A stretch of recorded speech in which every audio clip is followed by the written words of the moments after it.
ka, masahista ka, manikurista ka, kung ano-ano pa po pwede mong gawin. Nagla-landscape pa po ako ha. Tingnan niyo po yung yung ni-landscape ko doon sa Orani, sa Kidirak. Kasi po, yung pong Kidirak, meron po yung kabanal-banalang dako na nandoon po nakatira yung royal family. Kabanal-banalang dako. Kabanal-banalan po talaga yan. Oo.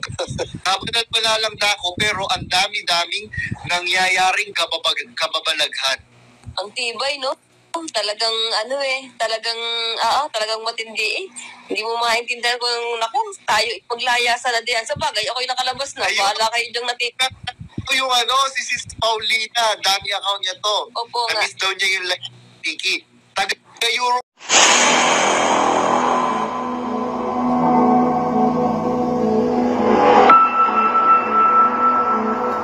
Paano sasawayin? 1.13 ng Tito.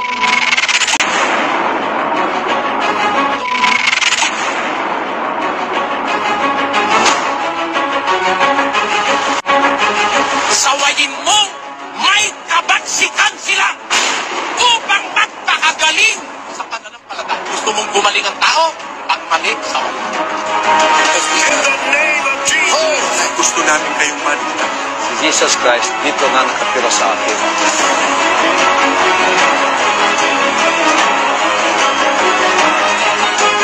Ang pagmamahal sa kapwa, pati yung nasa labas ng iglesia nila, pinakikialamang hatulan. Sa Biblia, ang sabi ni Pablo, sa labas, Diyos ang humahatol! Pag walang kukontra sa mali, lahat ng tao maniniwala sa mali.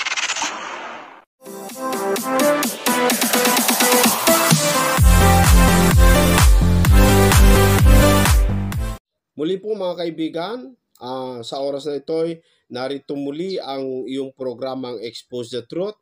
Bago po tayo magpatuloy, gusto ko munang salamat sa lahat ng mga nakaantabay, sa lahat ng mga nakasuporta dito sa ating programang Expose the Truth, lalong-lalo yung ating mga kaibigan na nakasubaybay lagi at nakikisama sa akin sa tuwing ako'y nagla-live mga kaibigan. At ganoon din sa mga bashers po natin, maraming salamat din sa inyo, sa inyong mga pananatili din mga kaibigan at mga kababayan.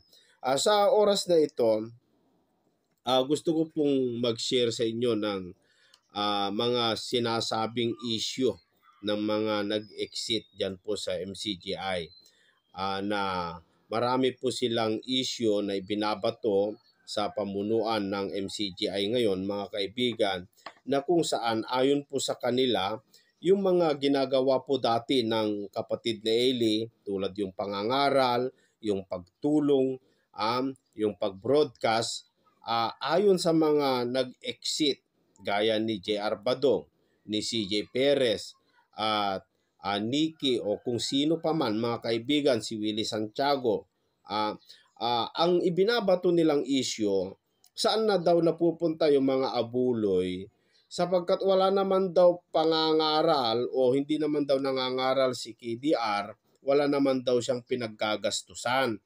O kaya nasaan na daw yung mga abuloy, yan po ang binabato nila. Mas maganda panoorin po natin mga kaibigan yung kanilang sinasabi.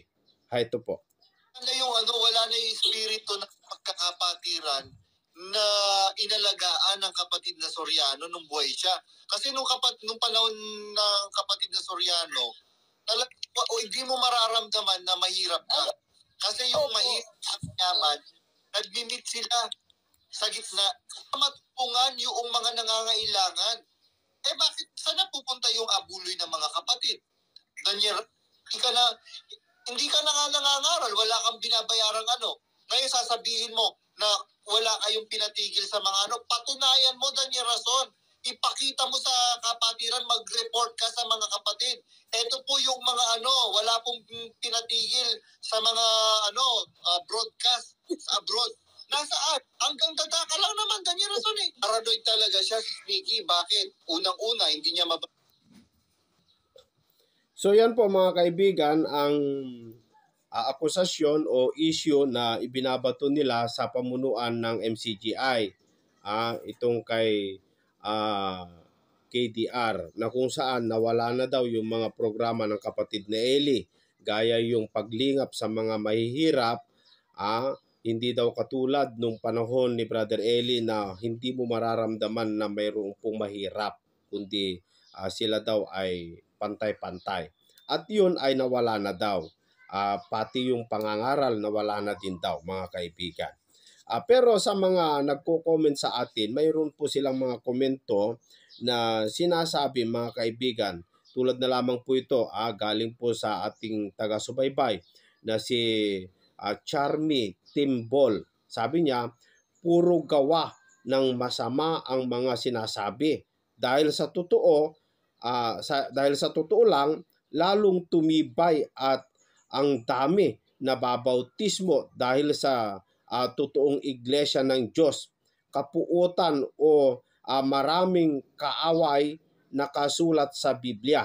So ang point ng ating nag-comment ay yung MCGI daw, hindi daw humina kundi lalo pang tumibay at lalo pang dumami ang mga nababautismuhan dyan po sa loob. May nag-comment na isang exeter din. Sabi niya, ako exeter din ako. Pero hindi ako ganyan kadesperado. Parang nababaliw na itong mga klase ng exeter na ito. Kung mag-exit kayo, mag-move on na kayo. Humanap na kayo ng ibang relihiyon na papasukan ninyo para manahimik na kayo. Huwag nyo nang guluhin ang MCGI. Buti pa ito, no, mga kaibigan na nag-exit, hindi po siya naninira, mga kaibigan, mga babayan. Hindi katulad ng mga iba, gaya ni J.R. Badong na walang ibang ginawa simula nung nag-exit, kundi manira at magsalita ng mahalay na salita, mga kaibigan at mga kababayan. So, dito nakikita natin na hindi lahat ng mga nag-exit ay sinisiraan ang MCGI. Meron lang siguro silang dahilan, nanibago lamang po sila sa mga aral o anuman yung mga may nakatisod siguro sa kanila, mga kaibigan, kaya sila nag-exit. Pero itong mga dating nasa loob na kilala at nakasama pa nila mismo ang kapatid na Eli, gaya ng mga si Ulysses, si J.R. Badong, si J. Perez at iba pa, mga kaibigan na dating kadikit ng ating kapatid na Eli, ay sila yung nag-exit na talagang tumatahol ng grabe. Ewan natin ano kaya ang dahilan, kasi ang puro issue naman po nila ay tungkol po sa mga ari-arian.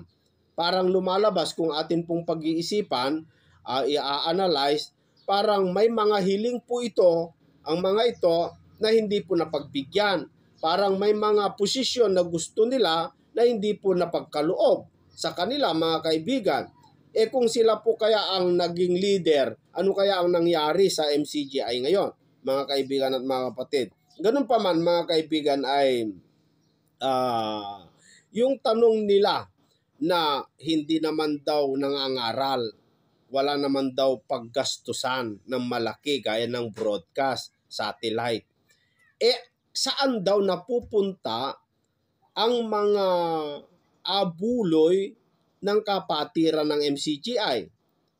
Mga kaibigan, hindi ako MCGI, pero nakikita ko at nauunawaan ko kung bakit may mga abuluyan dyan po sa MCGI, dahil may mga nakikita akong mga programa ayon sa mga balita, mga kaibigan, no? Ayon sa mga balita, mayroon po akong nakikita na ginagawa po dyan po sa loob ng MCGI, at hindi lang dito sa Pilipinas, gaya itong balita na ito na ibinalita ng isang broadcaster.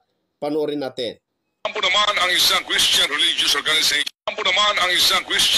organization na namimigay ng libreng grocery sa mga kapuspalad sa Pamplon, Tres Las Piñas. Tama po kayo sa inyong dinig. Wala na isang kusing na gagastusin ang ating mga kapatid na mahihirap.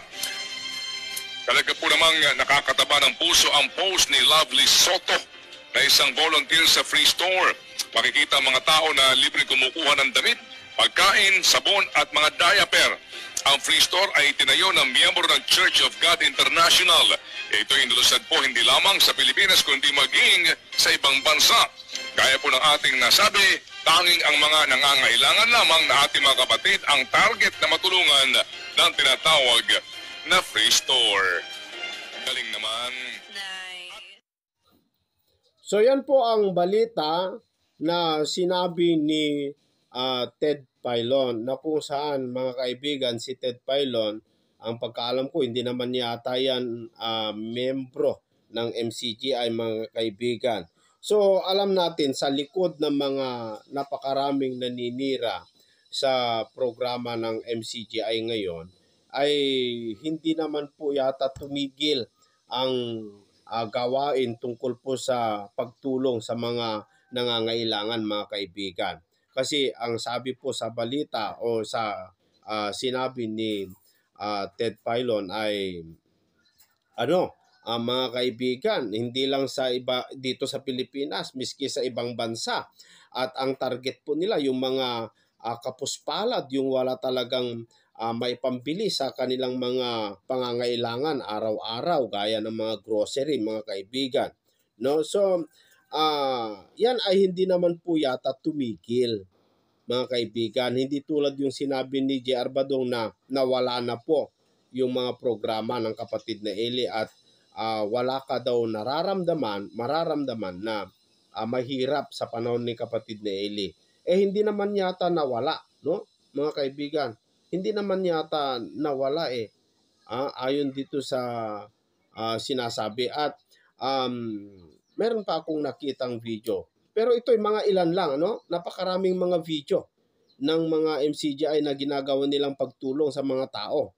Yung mga walang tubig, binibigyan nila ng tubig, gaya ng pagpapatayo ng mga deep well, mga kaibigan. Meron po silang mga pagtulong sa mga nangangailangan ng gamot at yung mga nagpapagamot. Marami tayong napapanood, mga kaibigan. Pero ito yung mensahe ni KDR na gusto ko pong ipakita sa inyo. Kitang tao lang higa tayo. Ano ngayon? Di sabihin nila lang kung ano gusto nilang sabihin. Bakit? Yun bang mga mata nila ang ating pinaglilingkuran? Sabi ng Biblia, ang inyong mabubuting gawa na kanilang nakikita, dahil dyan, purihin nila ang Diyos sa araw ng pagdalaw. Di hindi nila ngayon itatakwil ang Diyos. Hindi sila sasamba sa ibang Diyos. Kung hindi, makikilala nila yung Diyos na sinasamba mo. Ipakita natin yung mabuti, mga kapatid. Diba? Kahit ano pang ibintang ng kahit na sino sa atin, kahit na ano pang sabihin ng kahit na sino sa atin, manatili tayo doon sa mabuting gawa para purihin nila ang Diyos sa araw ng pagdala. Huwag tayo mapapagod dun. Kaya nga sinabi ni Papni na huwag kayong mapagod sa paggawa ng mabuti, sapagkat sa kapanahunan ay magsisipag-ani tayo kung hindi tayo manghihimagod. Lalo at lalo nating mapagsikapan na tayo ay lumakad sa katotohanan, na tayo ay makita na nandoon na bubuhay sa kabuhayang itinuturo ng aral ng Diyos. Makita sa atin yung katunayan ng ating pag-ibig na itinuro ng ating Panginoong Jesucristo. Makita sa atin yung gawa ng ating pananampalataya na magpapatotoo na ang ating pananampalataya ay naaayon doon sa ebanghelyo ng ating Panginoong Jesucristo. Ayan po, mga kaibigan. So, wala naman po tayong nakikitang mali na ginagawa po ng MCGI para sabihin ng mga exeter na mag-ingay sila doon po sa Senado para paimbestigahan. Pero ganun pa man, kung talagang meron po kayong alam na katiwalian dyan, hindi ko naman alam kung ano po yung katiwalian na yan, ba't di nyo nadalhin sa husgado, mga kaibigan, para tumigil na kayo sa pag-iingay. Pero sa nakikita ko, mga kaibigan, na ginagawa po ng MCGI ngayon, ay wala po akong nakikitang mali na kanilang ginagawa tungkol po sa pagtulong sa mga mahihirap, sa mga nangangailangan. Sabi nga ng motto ng MCGI ay ang paggawa ng mabuti ay hindi po nagbubunga ng masama, mga kababayan, no? Yan, hindi nawala yan. Yung pagtulong na sinasabi nila, hindi po nawala. Kung saan napupunta ang mga abuloy, tingin ko napupunta dyan sa mga proyekto na ginagawa po nila. Lalong-lalo, no, mga kaibigan, meron pong napakalaking ospital na pinapatayo po ng MCGI at para sa lahat ng mga gustong magpagamot.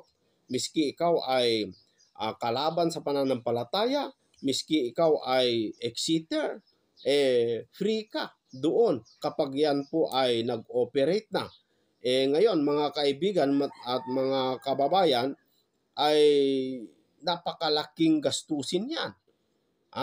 Ba't kailangan mo pa itanong saan napupunta yung mga abuloy?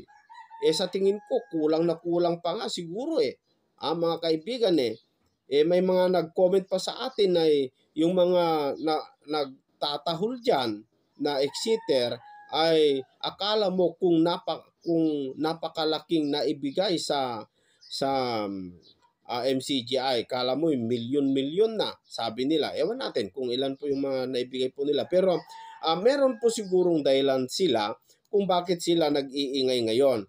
At kung ating i-analyze, parang ang lumalabas, meron siguro silang healing position o ari-arian na iniwan ni Brother Eli na gusto nilang makamtan, pero nung hindi nila nakamtan, yan, lumabas na lamang po sila at nag-ingay sa labas, mga kaibigan at mga kapatid. Hindi natin alam kung ano po yun, no? Pero yung tungkol naman po sa pangangaral ng si KDR, mga kababayan, alam nyo, sa tingin ko, ano pa bang dahilan bakit nananatili ang mga miyembro dyan kung wala din lang pangangaral? Kung totoong walang pangangaral na nagaganap, walang broadcast na nagaganap, bakit nandyan pa sila, mga kababayan? Ano pa ang kinakain nila spiritually kung wala na din lang pangangaral dyan sa loob? Bakit pa kayo nag-aabuloy kung talagang walang pinupuntahan ang iyong mga abuloy? Ang pag-aabuloy, mga kaibigan, ay hindi naman po yata pilitan yan. Ayon sa mga kamag-anak namin dyan, hindi naman pinipilit daw Magbigay ka kung gusto mo. Ayon sa pasya ng iyong puso yan naman ang sinasabi nila, mga kaibigan. Pero alam nyo, mga kapatid, ang sabi, ito, panurin muna natin yung video ni KDR. Sagot niya tungkol po doon sa issue na hindi naman daw siya nangangaral. Ito.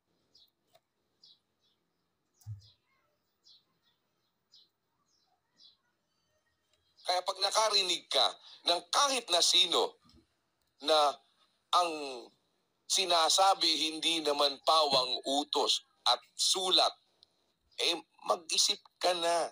Yes. Kapag ang ipinangangaral, hindi naman yung aral, hindi naman yung utos, yan ang aral Yan ang ipangaral. Yan ang ipinangangaral natin. At kung sinasabi ng iba, hindi tayo nangangaral, ewan ko kung sino nangangaral. Bakit? Wala na bang araw na hindi tayo una sa lahat, uulitin ko, Brother Rodel, mula ng pinagpahinga kapatid na Eli, tandaan mo, walang broadcast na nahinto. Opo, kuya. Alam nyo yan lahat. Opo, Spanish, Portuguese, walang nabawas dyan. Nadagdagan pa. Opo. Sa lahat ng mga pinagkakagastusan mula pa noon na may kinalaman sa pangangaral ng salita ng Diyos, wala tayong itinigil kahit isa. Nadagdagan pa. Oo. At Lunes, kung ikaw ay nandyan, hanggang Biyernes, meron tayong serbisyong kapatiran. Nag-uusap-usap tayo. At nandyan dyan, merong mga katwiran tayong pinag-aaralan. Pagkasabi mo, hindi pinangangaral ang ebanghelyo, kasi nga, hindi mo naman pinakikinggan yung ebanghelyo pag ganon. Ang pinakikinggan mo nga, indredos. Doon ka na, ears open, may prayer meeting, Miyerkules, kagaya ngayon, di ba?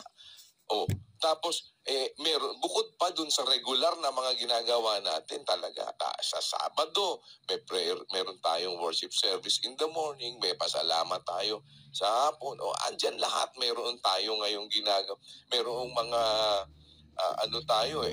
viewing dun sa mga hindi nakadalo. Kaya lahat ng paraan para makadalo ang kapatid, di ba? Hindi nakadalo ng live, meron tayong viewing, at lahat nandiyan dyan, kapatid na Rodel, na paraang ginagawa natin para yung aral ng Diyos ay ating mapakinggan. Kung hindi sapat para sa'yo, yung kasapatang mula sa Diyos, wala nang sapat sa'yo.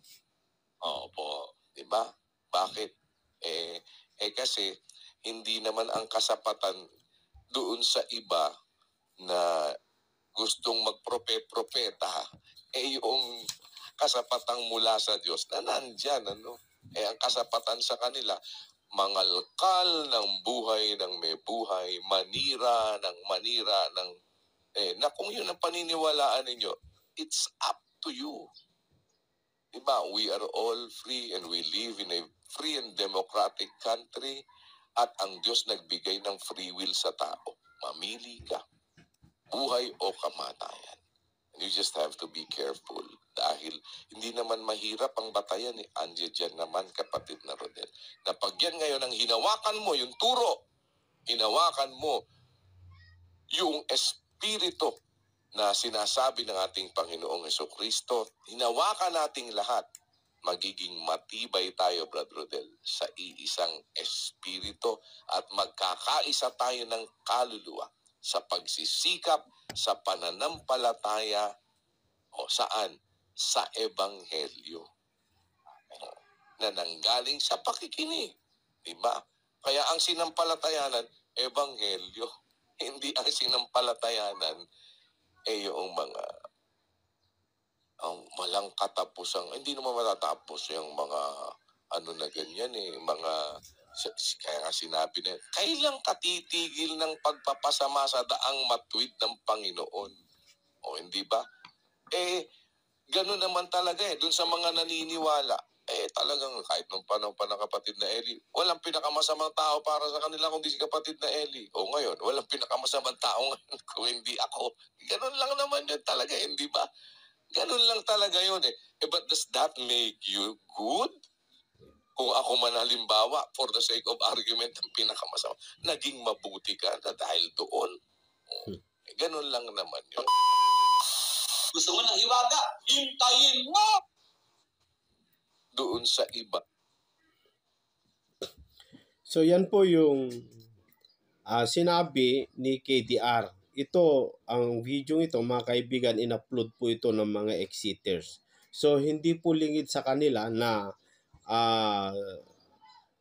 maliwanag yung sinabi ni KDR na meron po yung mga pangangaral, mga kaibigan. Hindi lamang po nila matanggap, hindi lamang po nila matanggap.